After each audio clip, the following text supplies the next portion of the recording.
दोस्तों स्वागत है आप सभी का आपके अपने YouTube चैनल बीएस सेंटर में। आज हम लोग सोशियोलॉजी मेजर 6 का एक मोस्ट इंपोर्टेंट क्वेश्चन को समझेंगे कि भारत में समाजशास्त्रीय विचारों के विकास की विवेचना करें। भारत में समाजशास्त्रीय विचारों के विकास की विवेचना करें। क्वेश्चन का आंसर जो बहुत ही आसान तरीके से बिल्कुल आसान भाषा में लिखा हुआ है। अगर आपको इसका पीडीएफ चाहिए तो आप लोग मेरे व्हाट्सएप ग्रुप को ज्वाइन कर लीजिएगा। लिंक आपको इसी वीडियो के डिस्क्रिप्शन में मिल जाएगा। साथ में अगर आप लोग चाहते हैं कि सोशियोलॉजी मेजर 6 का कंप्लीट कर सके तो आप लोग प्लेलिस्ट से जाकर के तैयारी शुरू कर सकते हैं। लिंक आपको इस वीडियो के डिस्क्रिप्शन में मिल जाएगा। ठीक है, तो जाकर के आप लोग व्हाट्सएप ग्रुप को ज्वाइन कर लीजिए और प्लेलिस्ट से आप लोग तैयारी शुरू कर दीजिए। आज का जो हमारा क्वेश्चन है वो है भारत में समाजशास्त्रीय विचारों के विकास की विवेचना करें। भारत में समाजशास्त्रीय विचारों के विकास की विवेचना करें। ठीक है, भारत में जो समाजशास्त्रीय विचार है उसका विकास किस तरह से हुआ था। प्राचीन समय में भारतीय समाजशास्त्र था वो किस तरह से था, और आज के टाइम में जो भारतीय समाजशास्त्र वो किस तरह से है। पहले आपको पता है कि पहले जो है समाजशास्त्र कोई विषय नहीं था, हम लोग इसको विषय के रूप में नहीं पढ़ते थे। समाज सिर्फ समाज था और समाज को किसी अलग विषय के साथ मिलकर के पढ़ाया जाता था। लेकिन आज के टाइम में समाजशास्त्र जो एक अलग विषय और उस विषय को आप लोग खुद मेजर पेपर के तौर पर पढ़ रहे हैं। ठीक है, तो समाजशास्त्र जो है आज एक अलग विषय बन चुका है, स्वतंत्र विषय बन चुका है आधुनिक समय में। ठीक है, तो प्राचीन काल से लेकर के आज तक समाजशास्त्रीय विचारों का किस तरह से विकास हुआ है इसी के बारे में आपको आंसर देना है। ठीक है, क्वेश्चन दोस्तों आपको किसी तरह से घुमा के दे, अगर आपको पूछा यह जाएगा कि समाजशास्त्रीय विचारों के बारे में बताइए तो आप आंसर सेम यही लिखिएगा। ठीक है, चलिए शुरू करते हैं इस क्वेश्चन के आंसर को समझना। इससे पहले अगर आप लोग चैनल पर नए हैं तो आप लोग चैनल को सब्सक्राइब जरूर कर लीजिएगा।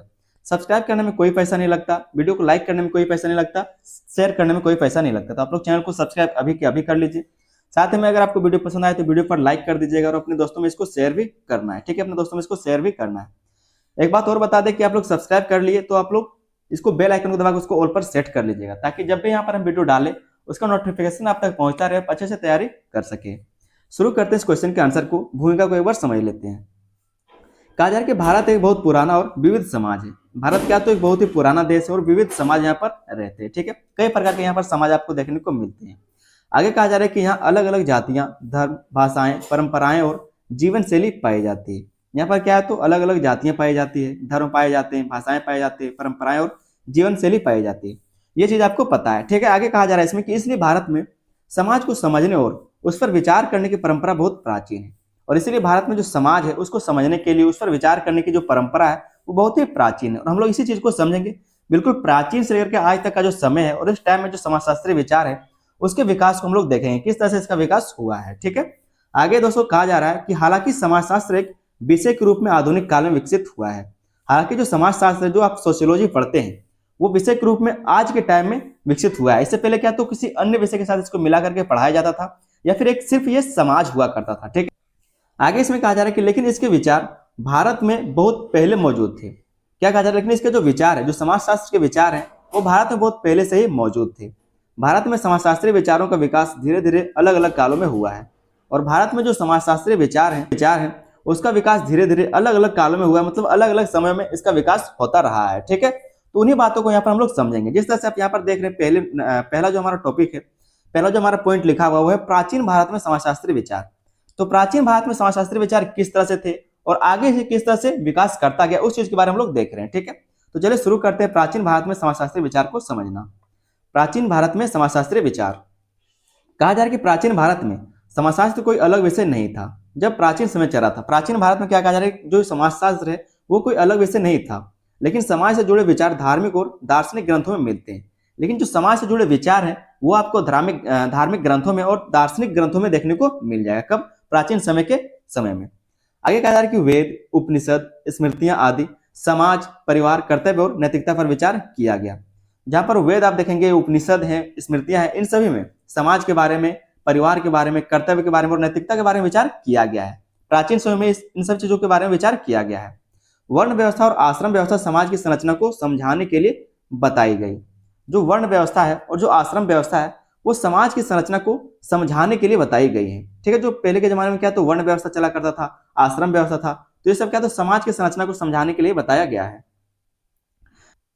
जो वर्ण व्यवस्था है, जो आश्रम व्यवस्था है, ठीक है, इन सब चीजों को अगर पढ़े हैं, जानते हैं तो आपको पता होगा कि समाज उस टाइम में था, क्योंकि इससे पता चलता है कि उस टाइम में समाज किस तरह से रहा होगा। आगे इसमें कहा जा रहा है कि बुद्ध और महावीर ने समानता, अहिंसा और करुणा पर जोर दिया। जो महात्मा बुद्ध थे, जो महावीर थे, महावीर स्वामी थे, ठीक है, इन्होंने क्या समानता और अहिंसा और करुणा पर जोर दिया, जिससे सामाजिक चिंतन को नई दिशा मिली। इससे क्या तो सामाजिक चिंतन को नई दिशा मिली, मतलब जो सामाजिक विचार थे, जो विचारधारा था, उसको नया दिशा मिला। इस काल में समाज को धार्मिक और नैतिक दृष्टि से समझा गया। और ये जो समय था, बुद्ध का समय था, महावीर के समय में, इस समय क्या तो जो समाज था उसको धार्मिक और नैतिक दृष्टि से समझा गया, ना कि वैज्ञानिक रूप से, ना कि वैज्ञानिक रूप से, ठीक है। इसको सिर्फ धर्म और नैतिकता की दृष्टि से देखा गया है समाज को। अभी तक इसमें कोई वैज्ञानिक रूप नहीं लाया गया है, ठीक है। ये हमने बात कर लिया प्राचीन समय के बारे में। अब हम लोग यहाँ से देखेंगे मध्यकालीन भारत में सामाजिक चिंतन। मध्यकालीन भारत में जो समाज है उसके बारे में क्या विचारधाराएं रही है उसके बारे में हम लोग समझेंगे, ठीक है। कहा जा रहा है कि मध्यकाल में कहा जा रहा है कि मध्यकाल में समाजशास्त्रीय विचार भक्ति और सूफी आंदोलनों के रूप में सामने आए। ये जो मध्यकाल का समय आया, इसमें कहा जा रहा है कि जो समाजशास्त्रीय विचार थे वो भक्ति और सूफी आंदोलनों के समय में रूप में सामने आया था। कबीर, गुरु नानक, चैतन्य, रविदास जैसे संतों ने जाति भेद और ऊंच नीच का विरोध किया। इन सभी महानतों के द्वारा, ये जो महान व्यक्तित्व हैं, इनके द्वारा जाति भेद के बारे में, ऊंच नीच का विरोध किया गया है।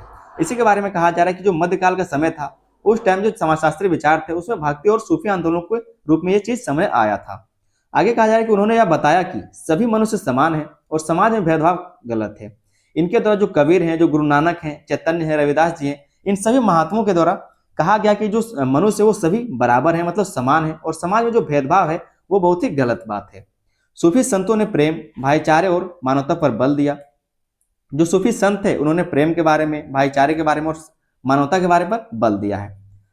इस दौर में समाज को अनुभव और सुधार की दृष्टि से देखा गया। और ये जो दौर चल रहा था, मध्यकाल का समय चल रहा था, इस टाइम समाज को अनुभव और सुधार की दृष्टि से देखा गया था, ठीक है। आगे हम लोग देख लेते हैं औपनिवेशिक काल और पश्चिमी प्रभाव। जब हमारा देश औपनिवेशिक था, मतलब जब हमारा देश अंग्रेजों का गुलाम था, ठीक है, जब हमारा जो देश है वो अंग्रेजों के अधीन था, तो औपनिवेशिक काल और पश्चिमी प्रभाव क्या पड़ा है, उसका क्या प्रभाव पड़ा है समाजशास्त्रीय विकास में, उसके बारे में हम लोग देखेंगे, ठीक है। कहा जा रहा है कि ब्रिटिश शासन के दौरान भारत में आधुनिक समाजशास्त्रीय विचारों की नींव पड़ी। ब्रिटिश शासन के दौरान भारत में आधुनिक समाजशास्त्रीय विचारों की नींव पड़ी। जब ब्रिटिश शासन हमारे देश में हुआ उस टाइम कहा जा रहा है कि उस टाइम आधुनिक समाजशास्त्रीय विचारों का नींव पड़ा। जो आज के टाइम में हम लोग आधुनिक समाजशास्त्र देखते हैं उसका नींव उसी समय पड़ा था। पश्चिमी शिक्षा और सामाजिक विज्ञानों का भारत में प्रवेश हुआ। जो पश्चिमी शिक्षा है, जो सामाजिक विज्ञान वहां का, वो भारत में प्रवेश हुआ। जनगणना, सर्वेक्षण और प्रशासनिक अध्ययन के माध्यम से समाज का व्यवस्थित अध्ययन होने लगा। जनगणना शुरू हो गया, सर्वेक्षण शुरू हो गए, प्रशासनिक अध्ययन शुरू हो गए, ठीक है। और इन सब के माध्यम से समाज का व्यवस्थित अध्ययन होना शुरू हुआ। समाज को परंपरा के बजाय तथ्यों और आंकड़ों के आधार पर समझा जाने लगा। पहले क्या तो समाज सिर्फ धर्म था, ठीक है, धर्म के बारे में बताता था, जो ऊंच नीच है उसके बारे में बताता था। लेकिन आज के समय में समाज को परंपरा के बजाय तथ्यों और आंकड़ों के आधार पर समझा जाने लगा। जब औपनिवेशिक काल का समय आया, यहीं से समाज को वैज्ञानिक तरीके से देखने की शुरुआत हुई। और यही जो टाइम था औपनिवेशिक काल, यहीं से समाज को वैज्ञानिक तरीके से देखने की शुरुआत भी हुई। आगे हम लोग देख लेते हैं समाज सुधार आंदोलन और सामाजिक विचार। समाज सुधार आंदोलन और सामाजिक विचार का दौर। यहाँ पर कहा जा रहा है कि इस काल में कई समाज सुधारकों ने समाजशास्त्रीय सोच को आगे बढ़ाया। ये जो समाज सुधारक आंदोलन चल रहा था, जो समाज सुधार आंदोलन चल रहा था, उस टाइम में कई सारे जो समाज सुधारक हैं उन्होंने समाजशास्त्रीय सोच को आगे बढ़ाया। जैसे कि राजा राम मोहन राय, इन्होंने क्या किया, सती प्रथा का अंत किया था और अंधविश्वास का विरोध किया था। ज्योतिराव फूले, इन्होंने क्या किया था, जो ज्योतिराव फूले, उनके द्वारा जाति व्यवस्था और ब्राह्मणवाद की आलोचना की गई। ईश्वर चंद्र विद्यासागर ने महिला शिक्षा और विधवा पुनर्विवाह का समर्थन किया। तो इस तरह से क्या है, इन सब बातों का विकास होता जा रहा है, समाज का विकास होता जा रहा है। इन आंदोलनों ने समाज में आलोचनात्मक को जन्म दिया। और ये सारे जो आंदोलन किए गए थे इन महात्माओं के द्वारा, इन पर्सनालिटी के द्वारा, ये क्या, इसने क्या किया, तो समाज में आलोचनात्मक सोच को जन्म दिया। तो इस तरह से हमारा जो समाजशास्त्रीय विचार है उसका विकास धीरे धीरे होता जा रहा है। आगे राष्ट्रीय आंदोलन और समाजशास्त्रीय चिंतन। जो राष्ट्रीय आंदोलन था हमारा, जो आजादी की लड़ाई थी, जो राष्ट्रीय आंदोलन थे, उसमें समाजशास्त्रीय चिंतन कैसा था। राष्ट्रीय आंदोलन ने समाजशास्त्रीय विचारों को और मजबूत किया। महात्मा गांधी ने सत्य, अहिंसा, ग्राम स्वराज और सामाजिक समानता पर जोर दिया। जो महात्मा गांधी थे इनके द्वारा सत्य पर, अहिंसा, ग्राम स्वराज और सामाजिक समानता पर जोर दिया गया। डॉक्टर भीमराव अंबेडकर ने जाति व्यवस्था का वैश्विक विश्लेषण किया। इन्होंने क्या किया, तो जाति व्यवस्था का वैश्विक विश्लेषण किया, मतलब पूरे विश्व में किस तरह से इसके बारे में व्यवस्था है उसके बारे में उसने विश्लेषण किया और सामाजिक न्याय की बात कही, और सामाजिक न्याय की बात कही गई। इस दौर में समाजशास्त्र सुधार और न्याय से जुड़ गया। इस सुधार और न्याय से जुड़ गए। क्या कहा जा रहा है कि इस दौर में समाजशास्त्र सुधार और न्याय से जुड़ गया। जो ये दौर था राष्ट्रीय आंदोलन का, इस टाइम क्या होता, जो समाजशास्त्र था वो सुधार और न्याय से और भी ज्यादा जुड़ गया, ठीक है। आगे देख लेते हैं, कहा जा रहा है कि भारत में समाजशास्त्र का संस्थागत विकास। भारत में समाजशास्त्र का संस्थागत विकास, किस तरह से भारत में संस्थागत विकास हुआ उसके बारे में आप समझिए। 20वीं शताब्दी में समाजशास्त्र एक शैक्षणिक विषय के रूप में स्थापित हुआ। जब 20वीं सदी शुरू हुआ उस टाइम में जो समाजशास्त्र एक शैक्षणिक विषय के रूप में स्थापित किया गया। 1914 में मुंबई विश्वविद्यालय में समाजशास्त्र शुरू हुआ और यहाँ से शुरुआत होता है एक इसको विषय के रूप में पढ़ाना, ठीक है। तो 1914 में मुंबई विश्वविद्यालय में समाजशास्त्र शुरुआत हुआ। इसके बाद कलकत्ता, लखनऊ और पुणे विश्वविद्यालयों में समाजशास्त्र पढ़ाया जाने लगा। उसके बाद तो इलाहाबाद में, कलकत्ता में पढ़ाया गया, ठीक है, लखनऊ में पढ़ाया गया, पुणे विश्वविद्यालय में, और इन सभी विश्वविद्यालयों में समाजशास्त्र को पढ़ाया जाने लगा। शुरुआत कब हुआ? तो 1914 में। कहाँ पर? तो मुंबई विश्वविद्यालय से समाजशास्त्र को पढ़ाने की शुरुआत किया गया। 1952 में इंडियन सोशियोलॉजिकल सोसाइटी की स्थापना की। 1952 में क्या? तो इंडियन सोशियोलॉजिकल सोसाइटी की स्थापना की गई। इसे समाजशास्त्र को एकेडमिक पहचान मिली और इसे क्या? तो समाजशास्त्र को एक एकेडमिक पहचान मिल गई। तो भारत में समाजशास्त्र का संस्थागत विकास इस तरह से होता है। आगे देख लेते हैं प्रमुख भारतीय समाजशास्त्रियों को, कि जो भारत के प्रमुख समाजशास्त्री हैं वो कौन कौन है। स्वतंत्रता के आसपास और बाद में कई प्रमुख भारतीय समाजशास्त्री उभरे, जैसे जीएस घुर्ये।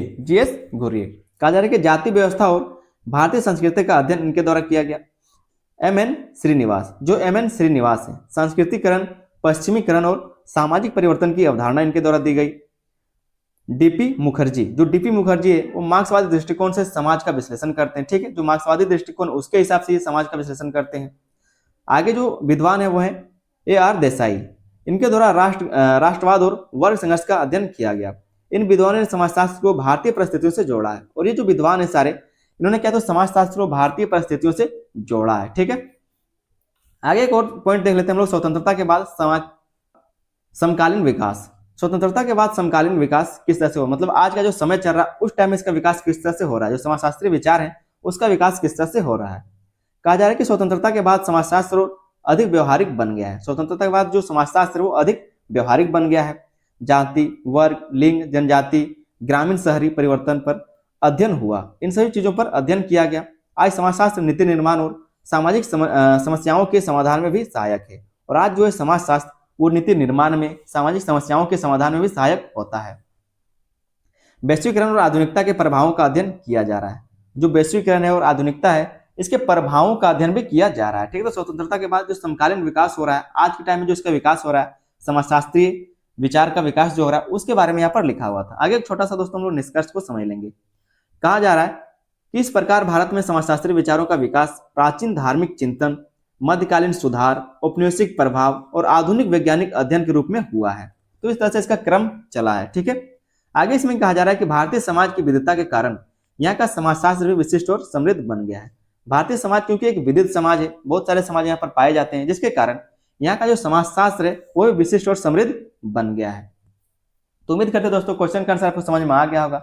अगर आप लोग लास्ट तक वीडियो को देख रहे हैं और अगर आपको पीडीएफ चाहिए तो आप लोग जाकर के व्हाट्सएप ग्रुप को ज्वाइन कर लीजिएगा।